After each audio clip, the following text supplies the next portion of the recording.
साहित्य आपण वापरलेलं आहे दोन फुगे, एक हिरव्या रंगाचा फुगा आहे आणि दुसरा आहे आपला फेंट गुलाबी फुगा। तर हवेला वजन असते हा प्रयोग आज आपण पाहणार आहोत। काय असतं हवेला वजन। आता दोन्ही फुग्यामध्ये आपण हवा भरलेली आहे, त्यामुळे मधली जी लाकडाची कांडी आहे ती बरोबर कशी समांतर अशी दिसते आहे की नाही? कोणीकडे झुकलेली आहे का? नाही। मग आता आपण एक फुगा फोडल्यानंतर काय होते बघूया। टाचणी कोणाकडे रे?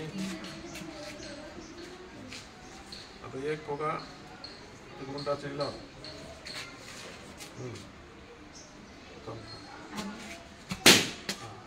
काय झालं आता? एका साईडला झुकला का नाही कांडी? याचा अर्थ असा आहे की या फुग्यातील हवा आपण हवेमध्ये रिलीज केली, त्यामुळं त्या फुग्यामध्ये अजून हवा आहे, त्यामुळे हे पार्ट जे एका साईडला झुकलेला आहे आणि हा जर फुगा पडला तर पुन्हा बरोबर ही कांडी समांतर होणार आहे। बरोबर आहे का? फोडा हे फुगा अजून एक बघा, झालं का बरोबर? वाजवत आहे।